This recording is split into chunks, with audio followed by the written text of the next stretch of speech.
दो दूनी 8। सुमित्रा के घर में आज काफ़ी भीड़ लगी हुई थी। उसके आसपास के लोग उसके घर में इकट्ठा थे और उन लोगों के बीच सुमित्रा की बहू नंदिनी थी।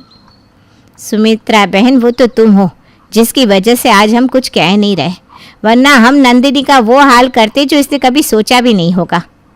हाँ सुमित्रा बहन, ये बिल्कुल सही कह रही है। अरे भला ये दूसरों के घर के बारे में जानती क्या है जो हर जगह अपनी जुबान चलाने पहुंच जाती है। मैं आप सभी लोगों से हाथ जोड़कर माफ़ी मांगती हूँ। प्लीज़ हो सके तो मेरी बहू को माफ़ कर दीजिए। आगे से वो ऐसी गलती कभी नहीं करेगी। सुमित्रा की बात सुनकर उसकी गली मोहल्ले की औरतें वहाँ से चली जाती है और नंदिनी की आंखों में से बस आंसू बहते रह जाते हैं।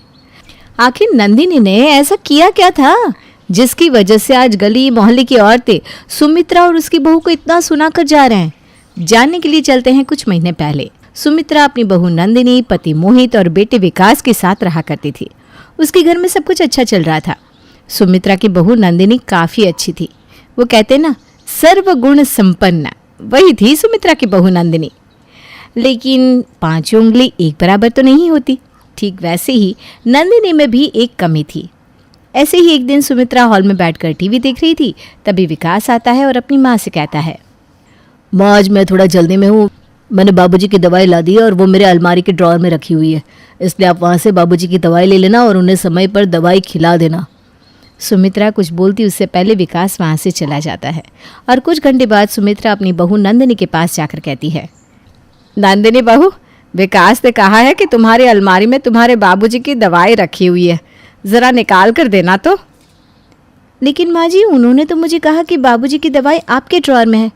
अरे नहीं बहू, विकास ने तुम्हारी अलमारी में कहा था, एक बार चेक कर लो, क्या पता वहीं हो। लेकिन माँ जी, मैंने कहा ना, विकास ने मुझे आपकी अलमारी की बात कही थी। एक बार आप अपनी अलमारी चेक कर लेंगे तो कुछ पता चल जाएगा। बहू तो इस तरह भड़क क्यों रही है? अरे मैं तो सिर्फ अलमारी चेक करने के लिए कह रही हूँ, फिर तो इतना गुस्सा क्यों कह रही है? अरे माँ जी, मैं गुस्सा नहीं कर रही हूँ, बल्कि आपको बता रही हूँ कि विकास ने मुझे कहा था कि उन्होंने बाबूजी की दवाई आपकी अलमारी में रखी है। मैं भी अपनी अलमारी में देख लूँगी, लेकिन उससे पहले एक बार आपको अलमारी में देखना होगा। क्या पता आपकी अलमारी में ही हो। सुमित्रा अपनी बहू से बहस नहीं करना चाहती थी, इसलिए वो चुप हो जाती है और चुपचाप अपने कमरे में चली जाती है। शाम को जब विकास घर आता है तो सुमित्रा विकास से पूछती है, विकास, तूने तेरे बाबूजी की दवाई कहाँ रखी हुई है? मुझे तो नहीं मिल रही।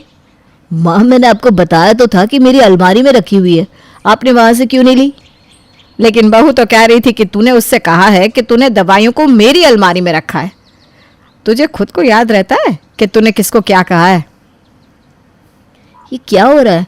मुझे तो कुछ समझ में ही नहीं आ रहा। जब मैं आपको कह रहा हूँ कि मैंने दवाई मेरी अलमारी में रखी थी, उसके बाद भी एक ही सवाल पूछ रही हैं आप।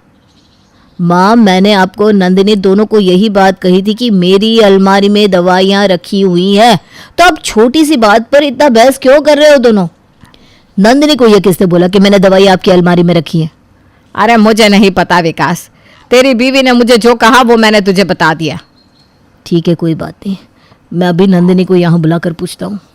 नंदिनी, ओ नंदिनी, जरा बाहर आना। विकास की आवाज़ सुनकर नंदिनी बाहर आती है, जिसके बाद विकास सवाल करता है और उसका जवाब देते हुए नंदिनी कहती है, विकास, आप ही ने तो कहा था कि माँ जी की अलमारी में दवाइयाँ रखी हुई है, और मैंने माँ जी को ये कब कहा कि मैं माँ को अपनी अलमारी में दवाइयाँ ढूंढने नहीं दूंगी। मैंने तो बस माँ जी को ये कहा था कि वो भी अपनी अलमारी को देख ले, और अगर मैंने उन्हें अपनी अलमारी चेक करने को कह दिया तो कौन सा गुनाह कर दिया। नंदिनी की ऐसी बातें सुनकर सुमित्रा अपना सर पकड़ लेती है और हार मानते हुए कहती है, बहू, तू सही है और मैं गलत, मुझे माफ़ कर। तू हमेशा ही सही रहती है, हम ही गलत रहते हैं। मुझसे गलती हो गई, अब चुप हो जा प्लीज़। इस तरह सुमित्रा अपनी बात खत्म करके अपने कमरे में चली जाती है और विकास भी फ्रेश होने के लिए अपने कमरे में चला जाता है। तो ये थी नंदिनी की कमी। जी हाँ, नंदिनी कभी अपनी गलती मानती नहीं, भले ही वो कितनी ही गलत क्यों ना हो। वो खुद की गलती होने के बावजूद और लोगों को ही गलत ठहरा देती, जिस कारण उसके घर वाले भी उसे कुछ नहीं कहते, क्योंकि उसके घर वाले घर में बहस नहीं चाहते थे। समय गुजरता है और गुजरते समय के साथ नंदिनी आए दिन गलती पर गलती करती और अपनी गलती को नज़रअंदाज करके अपनी गलती किसी और पर थोप देती। ऐसे ही एक दिन सुमित्रा की पड़ोसन कुंती उसके घर आकर सुमित्रा से बात कर रही थी। तभी नंदिनी वहाँ आती है और बिना बात सुने बीच में बोल पड़ती है। माँ जी, आंटी जी, कहीं आप वो पड़ोस वाली आंटी की तो बात नहीं कर रहे? अरे मुझे भी पता है उनकी बहू कैसी है। नंदिनी बहू, तुझे कुछ नहीं पता। अरे तू तो घर में रहती है, बाहर तो हम लोग जाते हैं, हमें पता है कौन कैसा है। फिर तो आंटी जी आप ये बात ना गलत बोल रही हैं। अरे आपको नहीं पता, जो बात मुझे पता होती है ना वो इस गली मोहल्ले में किसी को पता नहीं होती। आपको पता भी है, ये पड़ोस वाली आंटी जिसकी आप बात कर रही है ना, उनकी बेटी एक लड़के के चक्कर में फंसी हुई है। नंदिनी के मुंह से ऐसी बात सुनकर मानो सुमित्रा और कुंती की आंखें फटी की फटी रह जाती है। नंदिनी बहू, ये कैसी बात कर रही है? अरे हम लोग ये बात नहीं कर रहे, बल्कि मैं तो तेरी सास को ये बताने आई थी कि पड़ोस वाली की बेटी जो है उसकी सरकारी नौकरी लग गई है, लेकिन तू है पता नहीं कौन सी राम गाथा सुना रही है। कुंती के मुंह से ऐसी बात सुनकर नंदिनी चुप हो जाती है और कुछ देर बाद एक बार फिर से बोलती है। अरे ये भी मुझे पता है, जब उसकी सरकारी नौकरी नहीं लगी थी ना, तभी उसने मुझे बता दिया था कि उसकी सरकारी नौकरी लगने वाली है। नंदिनी आगे कुछ बोलती उससे पहले सुमित्रा उसको चुप करवा देती है और इस तरह नंदिनी चुप हो जाती है, जिसके बाद सुमित्रा कुंती से बातचीत करके उसको उसके घर भेज देती है। जैसे ही कुंती घर जाती है वैसे ही सुमित्रा अपनी बहू को फटकार लगाते हुए कहती है, तुझे नहीं लगता तू अपना मुंह कुछ ज़्यादा ही चलाती है? जहाँ गलत होती है वहाँ भी तो खुद की गलती नहीं मानती। अरे ये चीज़ हमारे घर तक सीमित थी तो ठीक था, लेकिन अब तो ये बाहर भी जाने लगी। माँ जी इसमें मेरी क्या गलती है? अब जो सच है वो मैंने बता दिया, और वैसे भी आपको तो पता ही है ना, सच कड़वा होता है। नंदिनी की ऐसी बात सुनकर सुमित्रा कुछ नहीं कहती और अपने कमरे में चली जाती है। समय गुजरता है और एक दिन नंदिनी के घर का दरवाज़ा कोई ज़ोर ज़ोर से पीटता है। ये देख नंदिनी आवाज़ देते हुए कहती है, अरे भाई कौन है जो इतनी ज़ोर ज़ोर से दरवाज़ा पीट रहा है? आ रही हूँ, ज़रा सब्र रख लो। इतना बोलकर नंदिनी दरवाज़ा खुलती है, जहाँ वो अपनी पड़ोस वाली आंटी और कुंती को देखती है। उन दोनों को अपने सामने देख नंदिनी सवाल करती है, अरे आंटी जी आप यहाँ, कोई काम है क्या? हाँ बेटा, काम तो है। घर में चलेगी या यहाँ लोगों के सामने ही बेइज्जत होगी? आंटी जी आप ये कैसे बात कर रही हैं? बिल्कुल सही बोल रही हूँ। अरे तू जानती क्या है मेरे घर के बारे में? तू जानती क्या है मेरी बेटी के बारे में, जो तो इस तरह बोलने आ गई? दूसरों के घर में बोलने से पहले तो खुद का घर तो देख ले। तेरी ये बीच में बोलने की आदत और खुद की गलती ना मानने की आदत से तेरा खुद का खानदान परेशान है, और तू कहती है कि तुझे मोहल्ले की बात पता है। आंटी जी ये आप क्या कह रही हैं? भला मैंने आपके बारे में ऐसा भी क्या बोल दिया जो आप मुझ पर इस तरह भड़क रही हैं? नंदिनी बहू, इतना शरीफ मत बन। तूने क्या बोला है ये सारी बात न सिर्फ मुझे बल्कि पूरे मोहल्ले को पता है। हाँ तो पर इसमें गलत क्या बोला है आंटी जी? आप बताओ, आपकी बेटी किसी लड़के से प्यार करती है या नहीं? और आपकी बेटी ने खुद मुझे कहा था कि उसकी सरकारी नौकरी लगने वाली है, और अगर मैंने कुछ बोल दिया तो इसमें गलत क्या कर दिया? बस बहुत हुआ, बहुत बोल लिया तूने मेरे घर के बारे में, और बहुत सुन लिया मैंने मेरे घर के बारे में, लेकिन अब और नहीं। वो औरत नंदिनी के ऊपर चिल्ला रही थी, जिस कारण नंदिनी के घर में उसके मोहल्ले की भीड़ लग जाती है। पर तभी वहाँ सुमित्रा आती है और कुंती से सवाल करती है, कुंती बहन, ये क्या, मेरे घर में इस तरह की भीड़, और तुम लोग मेरी बहू के ऊपर इस तरह क्यों चिल्ला रही हो? सुमित्रा की बात सुनकर वो औरत उसको सारी बात बताती है, जिससे सुनकर सुमित्रा की भी नज़रें झुक जाती है। अरे सुमित्रा बहन, वो तो तुम हो जिसकी वजह से आज हम कुछ कह नहीं रहे, वरना नंदिनी का हम वो हाल करते जो ये सोच भी नहीं सकती। हाँ सुमित्रा बहन, ये बिल्कुल सही कह रही है। अरे भला ये दूसरों के घर के बारे में जानती क्या है, जो हर जगह अपनी ज़ुबान चलाने पहुंच जाती है। मैं आप सभी लोगों से हाथ जोड़कर माफ़ी मांगती हूँ, प्लीज़ हो सके तो मेरी बहू को माफ़ कर दीजिए, आगे से वो ऐसी गलती कभी नहीं करेगी। सुमित्रा की बात सुनकर उसकी गली मोहल्ले की औरतें वहाँ से चली जाती हैं और नंदिनी की आंखों में बस आंसू रह जाते हैं। सुमित्रा अपनी बहू से बहुत ही ज़्यादा नाराज़ थी। वो अपनी बहू से कुछ नहीं कहती और वहाँ से जाने लगती है, लेकिन तभी नंदिनी अपनी सास का हाथ पकड़ती है और कहती है, माँ जी आप तो मुझसे कुछ बात करिए, आप इस तरह से मुझसे मुंह मोड़ कर मत जाइए। बहू, अब बात करने लायक कुछ बचा ही नहीं, तूने मेरी इज्जत मिट्टी में मिला दी। अरे क्या ज़रूरत है तुझे लोगों के बीच में बोलने की, लोगों के घर के बारे में बोलने की? तू अपनी गलती तो कभी मानती नहीं, यहाँ तक कि गलत होने के बाद भी तू खुद को सही साबित करती रहती है, बहस करती रहती है लोगों से। आखिर क्यों? मुझे नहीं पता मेरी आदत ऐसी क्यों है, लेकिन जो सही होता है वही मैं बोल देती हूँ। नंदिनी बहू, तू हर जगह सही नहीं हो सकती, इस बात को भी अपने जहन में बिठा ले। माँ जी मुझे माफ़ कर दीजिए, आगे से मैं किसी से कुछ नहीं कहूँगी, चाहे मेरी गलती हो या ना हो। नंदिनी की ऐसी बात सुनकर सुमित्रा को लगता है सच में उसे पछतावा है, इसलिए वो उसे माफ़ कर देती है। इस तरह नंदिनी भी अपने आप को सही ठहराना बंद कर देती है। कल ये तेरी बीवी फोन सब्जी की दुकान में भुलाई। वो तो भला है कि पहले भी 5 बार भूल चुकी है, तो लोगों को पता है कि ये मोबाइल तेरी बीवी का ही है। अरे तो कौन सा आईफोन है जो लोग दबा लेंगे? 2 कौड़ी का फोन है, न लाइट चलती है न आवाज आती है, बस नाम का फोन है ये, नाम का। अरे नाम के फोन पर तू घंटों पंचायत करती है, न जाने क्या काम होता है। अरे कौन से शहर बाजार में तू काम करती है? बहू सास से जीत तो सकती नहीं थी, वहीं से चली जाती है, लेकिन हाँ भूलने की आदत उसकी अब भी रहती है। सुनो, नहाने जा रहा हूँ, ऑफिस के लिए देर हो रही, तो जरा ये शर्ट प्रेस कर देना। और हाँ प्लीज, और कोई शर्ट धुली नहीं है तो थोड़ा ध्यान से करना, ठीक है? अरे हाँ हाँ पता है, हर बात पर सिखाया मत कीजिए। इस घर में शादी करके तो ऐसा लग रहा है कि सामान्य ज्ञान की क्लास ही चलती रहती है, हर वक्त परेशान करके रख दिया है। पति नहाने जाता है और बीवी लग जाती है पति की शर्ट प्रेस करने कि तभी बाहर से आवाज आती है, कोई गरीब साधु को रोटी दे दे। अरे बाबा भूखा खड़ा है तेरा द्वार देवी, बाबा को भिक्षा देकर पुण्य कमा ले देवी। ओहो, ये तो पुण्य की बात है कि बाबा दरवाजे खड़ा है।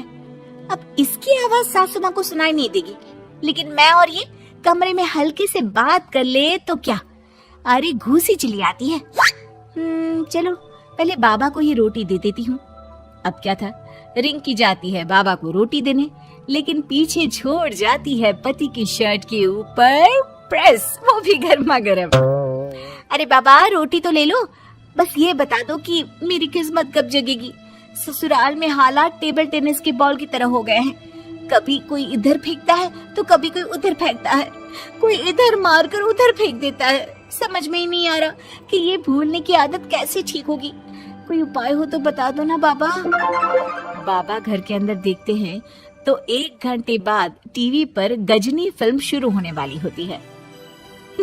याद है ना, गजनी फिल्म जिसमें आमिर खान को भूलने की बीमारी होती है और वो हर बात को लिख कर याद रखता है। अरे बेटे, हम बाबा हैं, हर किसी सवाल और जीवन में दुख परेशानी का निजात है हमारे पास। तुम एक काम करो, 1 घंटे बाद टेलीविजन के सामने बैठ जाना और जो फिल्म देख रही हो ना देख लेना, तुम्हें तुम्हारे सारे सवालों के जवाब मिल जाएंगे। अलग निरंजन, निकालो खाना, सलाह देने की दक्षिणा भी। अरे बाबा, जीवन से ये वाली समस्या खत्म हो जाए तो समझिए मेरे घर से आपका लंच पैक शुरू, वो भी बिल्कुल फ्री में। तभी अंदर से पति के जोर जोर से चीखने की आवाज आती है। अरे क्या मजाक बना रखा है तुमने? ये क्या है, पूरी शर्ट जला दी। तंग आ गया हूँ मैं तुम्हारी भूलने की आदत से। हे भगवान, ये मेरा गधा जैसा बेटा सारा दिन जितनी कमाई नहीं करता उतना तो ये लड़की नुकसान करवा देती है। बाबा, लग रहा है कि कोई कांड हो गया है अंदर मुझसे। अच्छा मैं ना 1 घंटे बाद बैठ जाऊंगी फिल्म देखने, विदा लीजिए अब तो आप। जैसे ही वो घर के अंदर जाती है, सामने पति खड़ा होता है फटी शर्ट पहनकर। माफ करिए, पापा आ गए थे दक्षिणा के लिए। अब कर्म और धर्म का लेखा जोखा भी तो संभालना है ना जीवन में, तभी तो चली गई थी उन्हें रोटी देने। वैसे खुशी की बात है, बाबा ने कहा है कि 1 घंटे बाद टीवी देखना, और टीवी देखते ही मेरी ये बीमारी का निजात निकल जाएगा। हाँ हाँ, और जो नुकसान हो गया है यहाँ, वो क्या तेरा जोगी बाबा भरेंगे? देखिए प्लीज शर्ट बदल लीजिए ना।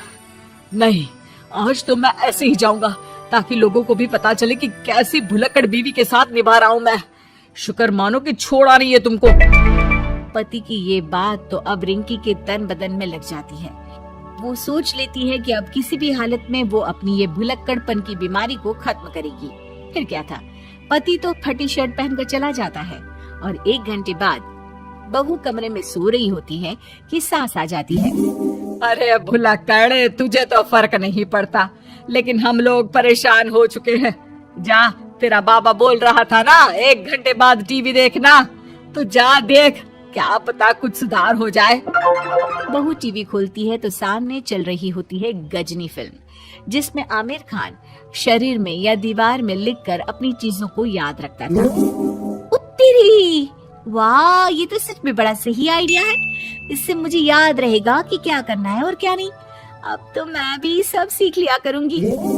वो टीवी बंद करके किचन में जाती है कि सास की आवाज आती है। अरे तेरी बुआ सास आ रही है, खाना बना लेना उसके लिए भी। जी माँ जी, बिल्कुल बना लूंगी। और सुन, वो कल वाला जो आटा बचा था ना, उसकी 2 रोटी बुआ सास के लिए बना देना। आटा पड़ा पड़ा खराब ही हो रहा है। बहू फटाफट रोटी बनाती है, लेकिन तभी उसे ध्यान आता है कि बुआ सास की रोटी तो पुराने आटे से बनानी थी। वो पुराना आटा लेकर रोटी बनाकर उस पर पेन से लिख देती है, पुराने आटे की रोटी बुआ जी के लिए। अरे क्या बन रहा है खाने में? भाभी, आपकी बहू की क्या हाल है? भूलने की बीमारी कम हुई या ऐसे ही तबाही मचा रखी है? अरे क्या बताए, अब आज किसी बाबा से उपाय पता किया है, देखो जरा। भाभी, आप ही हो जो संभाल रही हो ऐसी बहू। हम लोगों से तो पता नहीं हो पाता या नहीं। तभी वहाँ बहू आ जाती है। हाँ, तभी तो मैं इनकी बहू हूँ, आपकी नहीं। वैसे मैंने तोड़ निकाल लिया है। अब क्या था, बुआ सास जैसे ही खाना खाने बैठती है कि सास बोल पड़ती है।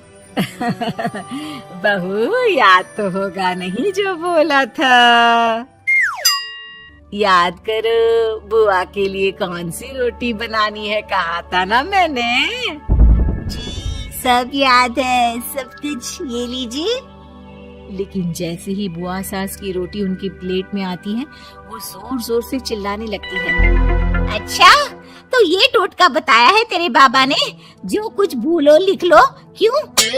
बहू को लगता है कि बुआ सास तारीफ कर रही है। अब क्या करे, याद रखने के लिए कुछ न कुछ तो करना होगा ना, वरना रोज रोज ताने बोलियां खा खा कर तो मैं परेशान हो गई थी। तो क्या कहा तेरी सास ने? बासी आटे की रोटी बुआ सास के लिए? बाबा, अरे कैसी बात कर रही हो ना नदरानी, मैं ऐसा क्यों बोलूंगी? ऐसे आपको कैसे पता चला? क्योंकि तेरी भुलक्कड़ बहू ने ये लिखा है। बहू सबके सामने वो रोटी रख देती है जिसमें लिखा होता है, बुआ सास की रोटी बासी आटे की।